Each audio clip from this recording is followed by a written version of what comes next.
마가복음 14장 53절로 65절 말씀 함께 봉독하겠습니다. 그들이 예수를 끌고 대제사장에게로 가니 대제사장들과 장로들과 서기관들이 다 모이더라. 베드로가 예수를 멀찍이 따라 대제사장의 집들 안까지 들어가서 아랫사람들과 함께 앉아 불을 쬐더라. 대제사장들과 온 공회가 예수를 죽이려고 그를 칠 증거를 찾되 얻지 못하니 이는 예수를 쳐서 거짓 증언하는 자가 많으나 그 증언이 서로 일치하지 못함이라. 어떤 사람들이 일어나 예수를 쳐서 거짓 증언하여 이르되 우리가 그의 말을 들으니 손으로 지은 이 성전을 내가 헐고 손으로 짓지 아니한 다른 성전을 사흘 동안에 지으리라 하더라 하되 그 증언도 서로 일치하지 않더라. 대제사장이 가운데 일어서서 예수에게 물어 이르되 너는 아무 대답도 없느냐? 이 사람들이 너를 치는 증거가 어떠하냐 하되 침묵하고 아무 대답도 아니하시거늘 대제사장이 다시 물어 이르되 내가 찬송받을 이의 아들 그리스도냐? 예수께서 이르시되 내가 그니라. 인자가 권능자의 우편에 앉은 것과 하늘 구름을 타고 오는 것을 너희가 보리라 하시니 대제사장이 자기 옷을 찢으며 이르되 우리가 어찌 더 증인을 요구하리요? 그 신성 모독하는 말을 너희가 들었도다. 너희는 어떻게 생각하느냐 하니 그들이 다 예수를 사형에 해당한 자로 정죄하고 어떤 사람은 그에게 침을 뱉으며 그의 얼굴을 가리고 주먹으로 치며 이르되 선지자 노릇을 하라 하고 하인들은 손바닥으로 치더라. 아멘. 지난주에 우리는 모세의 리비도를 통해 우리의 모습을 살펴보았습니다. 모세의 영향력이 어디까지 미치고 있는지에 대해서 오늘 조금 더 살펴보기를 원합니다. 오늘 본문을 보면 대제사장에게로 예수를 끌고 가는 모습이 나오지요. 거기에는 대제사장들과 장로들과 서기관들이 한 곳에 모였습니다. 산헤드린 공회라고 하는 것이 자연스럽게 소집이 된 것이지요. 대제사장들과 온 공회가 예수를 죽이려고 그를 칠 증거를 찾았지만은 얻지를 못하였습니다. 그 이유는 거짓 증언하는 자들이 많이 있었지만은 그들의 증언이 서로 일치하지 않았기 때문입니다. 대제사장의 그 거듭된 질문에 대해서 예수는 침묵으로 일관하셨지요. 마지막으로 대제사장이 묻는 물음, 너가 찬송받을 이의 아들 그리스도냐라고 하는 그 물음, 예수님이 내가 바로 그다라고 입을 여셨습니다. 그 말이 떨어짐과 동시에 대제사장이 자기의 옷을 찢으며 우리가 더 이상 증인을 요구할 필요가 없다. 그러면서 신성 모독하는 말을 너희가 들었지 않느냐? 너희는 이 예수라고 하는 자의 이 말을 듣고 어떻게 생각하느냐라고 물어보지요. 그들의 일관된 대답은 사형에 해당된다라고 정죄를 하게 됩니다. 그래서 거기에 있는 어떤 사람은 예수에게 침을 뱉기도 하고 그의 얼굴을 가리고 주먹으로 때리기도 하고 손바닥으로 때리는 어처구니 없는 일들을 자행했습니다. 결국 산헤드린 공회는 예수를 죽였습니다. 그런데 여기에서 커다란 모순이 있다라고 하는 사실을 우리는 알아야 합니다. 산헤드린 공회에서 어떤 법으로 예수를 죽였는가를 보게 되면 바로 이들이 모세의 율법을 가지고 예수를 죽였다라고 하는 사실입니다. 모세의 율법이 예수를 죽인 것입니다. 모세의 율법을 연구한 사람들이 율법사들이고 특히 모세의 오경만을 믿는 사람들이 사두개인들이죠. 그 가운데 10계명의 3계명 여호와의 이름을 망령되이 일컫지 말라라고 하는 그 계명. 모세는 여기에서 한 발 더 나아가서 레위기 24장 16절에 여호와의 이름을 회방하면 그를 반드시 죽일지니 온 회중이 돌로 그를 쳐서 죽이라라고 명령을 한 것입니다. 그냥 모세가 10계명에 머물렀으면 좋았을 것을 레위기를 통해서 돌로 쳐서 죽이라라고 하는 이 말을 씀으로 말미암아 어떻게 보면은 예수는 모세가 죽였다라고 볼 수 있다라고 하는 이야기입니다. 모세가 하나님으로부터 계명을 받아가지고 모세 오경인 율법을 기록을 했는데 그 오경을 해석하는 이들이 그 해석으로 말미암아 하나님으로 오신 예수를 죽여버린 것입니다. 이것은 굉장히 모순적인 행동이었습니다. 산헤드린 공회가 일반적인 로마의 법으로 예수를 죽였다 하면은 할 말이 없겠지요. 그러나 이들은 모세의 율법으로 예수를 죽였습니다. 바로 예수를 죽인 법이 모세 오경이었다. 이 모세 오경을 해석한 것이 할라카라고 말씀을 드렸었지요. 이들이 할라카를 만들고 미시나를 만들어서 예수를 죽인 것입니다. 예수뿐만 아니라 하나님의 사람들인 선지자들을 이들이 계속 죽여왔던 것입니다. 이들이 종교 생활을 함으로 말미암아 하나님을 잘 믿는다라고 하는 그 종교 생활을 함으로 말미암아 예수를 죽였다라고 하면 이게 억지 주장이냐라고 하는 것이죠. 우리 개신교를 보면은 구약과 신약을 정경으로 채택을 하고 있습니다. 어떻게 보면은 우리는 성경 말씀을 믿으며 살아가고 있지만 그 성경 말씀에 의해서 신앙생활을 하면서 종교 생활을 강요받고 있는지도 모른다는 생각이 들기도 합니다. 화석화된 기독교가 프랑스에서 30년 동안 개신교 칼빈파인 위구르 사람들을 죽인 사건을 우리는 기억할 필요가 있습니다.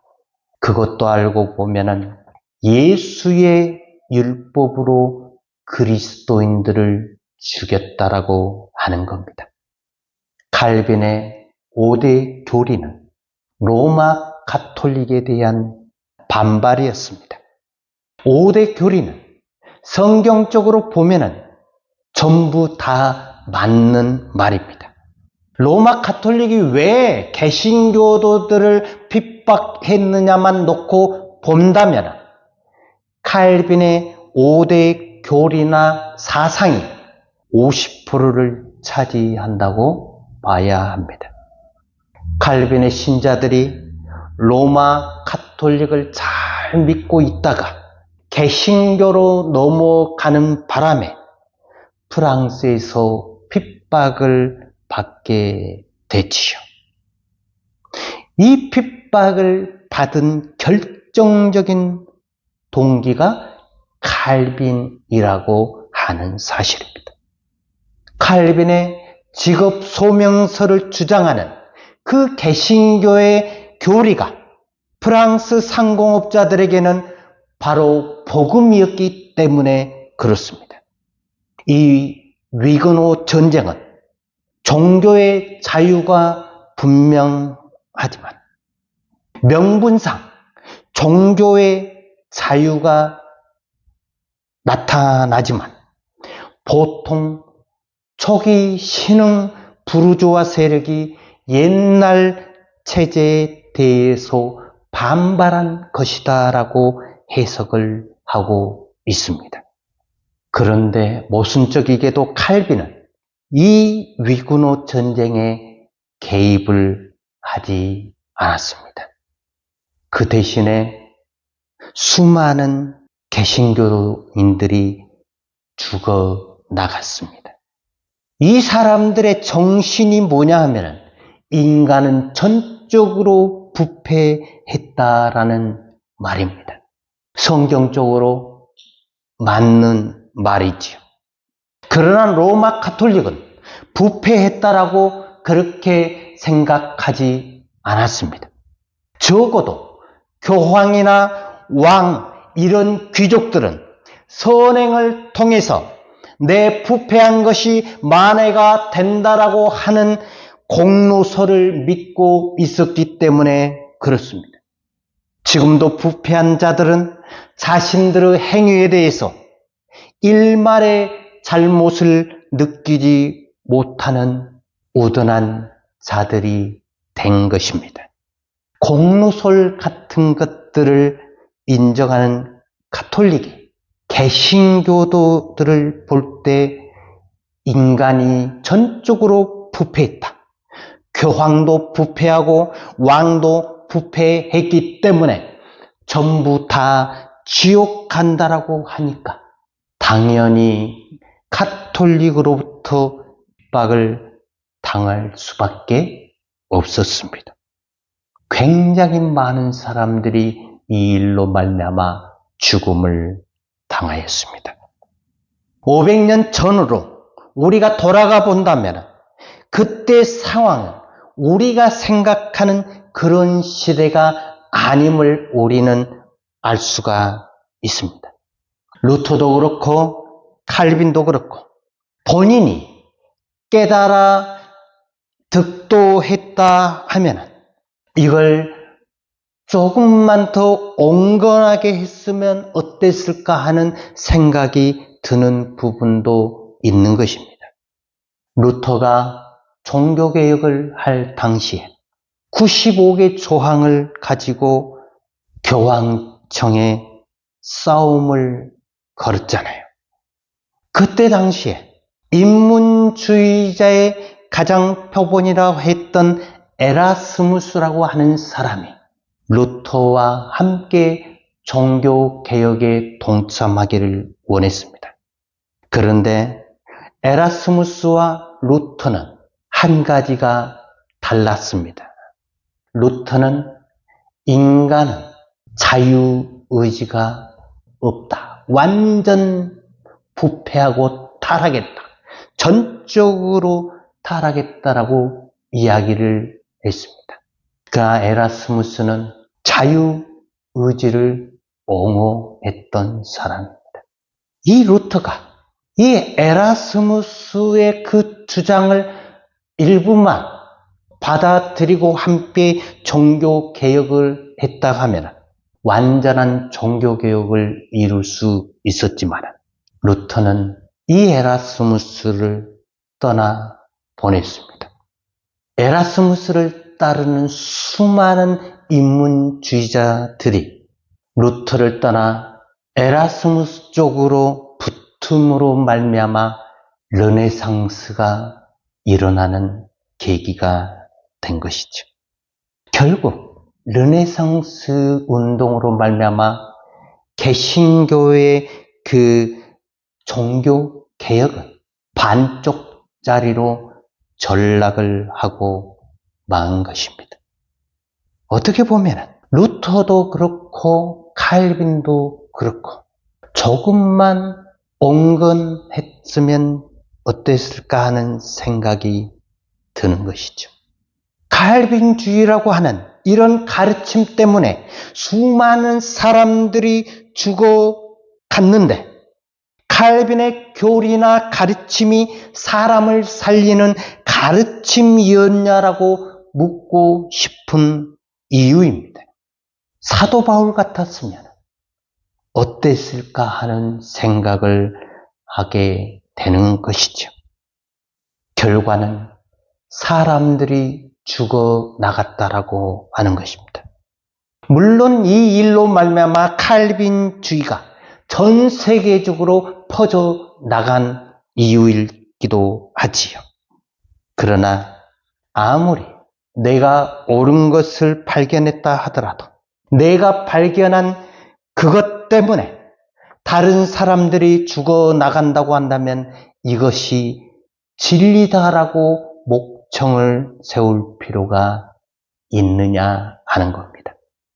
우리 인간의 깨달은 지식으로 인해서 타인이 내 신념을 옹호하다가 죽어나가고 핍박을 받는다면 이것이 과연 선이냐? 이것이 과연 정의로운 것이냐? 이것이 옳은 것인가라고 하는 생각을 해봐야 하지 않을까 하는 겁니다. 그 연장선에서 이 모세 오경을 보게 되면 모세도 분명히 하나님으로부터 계시를 받았을 것입니다. 하나님을 망령되이 일컫는 것이 모세 자신에게는 엄청나게 싫었을 것입니다.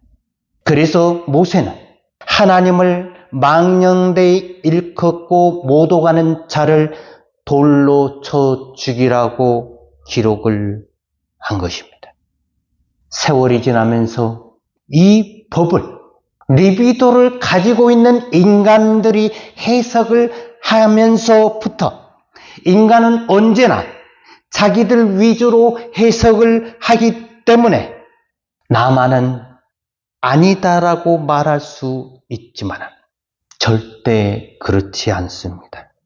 우리는 설교를 듣고 있는 지금 이 순간도 내가 원하는 쪽으로 해석을 하고 있기 때문에 그렇습니다.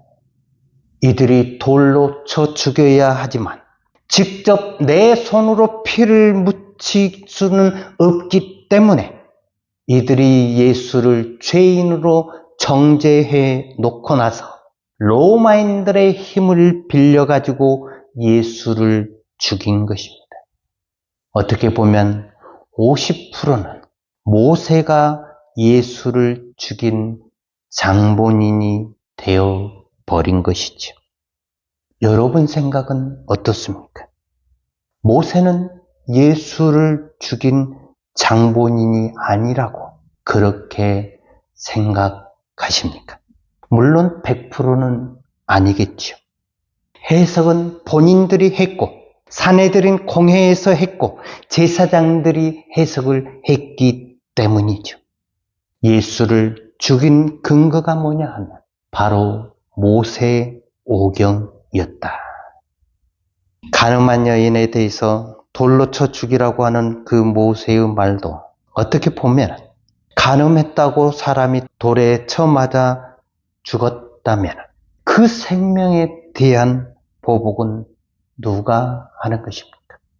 그 사람이 간음을 한 죄는 분명하지만 그 사람의 생명에 대한 그 보복은 누가 받느냐 하는 것입니다. 우리 기독교는 유대교를 개혁하려고 한 가르침입니다. 유대교를 답습해가지고 가르치는 것은 아닙니다. 어떻게 보면은 모세 오경이 하나님의 말씀이 틀린 것은 아니다라고 우리는 그렇게 믿지요. 그러나 말씀만을 믿고 있는 우리의 신앙이 또 다른 종교라고 그렇게 말을 한다면은 그게 억지 주장이냐라고 하는 겁니다. 우리는 종교로부터 자유로워질 필요가 있습니다. 이 땅에 수많은 교회들이 있지만 사회로부터 지탄을 받는 이유는 간단합니다. 우리가 종교인으로 살고 있기 때문에 그렇습니다. 고대로부터 중세로부터 하나님을 사랑한다라고 하는 이유 때문에 하나님 때문에 수많은 사람들을 죽였지 않습니까? 십자군 전쟁도 그렇지 않느냐 하는 겁니다. 전부 기독교인들이 벌인 일들입니다. 우리의 리비도로 인해서 우리는 우리 자신만, 나 자신만을 사랑하고 나 자신만을 위한 신앙생활을 하는지도 모르지요. 그렇기 때문에 예수를 만나지 않으면 수십 년 종교 생활을 해봐야 아무런 의미가 없다라고 말씀을 드리고 싶습니다. 말 그대로 종교 생활을 해가지고 영생이 주어진다면 좋겠지요. 종교 생활 수십 년을 해도 예수와 무관할 수 있겠다라고 하는 생각이 절로 드는 이유는 무엇일까요? 하나님의 말씀을 그렇게 하나하나 따지고 믿었던 이 대제사장들과 장로들과 서기관들, 사내들은 공회가 예수를 죽이는 이 아이러니한 현상, 모세에게 직접 계명을 주셨던 이 예수님이 이 땅에 오셔서 당신이 주신 그 계명에 의해서 죽임을 당하는 어처구니 없는 이 현상, 이 상황을 어떻게 보고 계십니까? 우리가 신앙생활을 한다 하면서 종교생활만 하고 있는 우리의 모습이 아닌가 우리는 되돌아봐야 합니다. 순간순간 예수를 누가 죽이고 있습니까?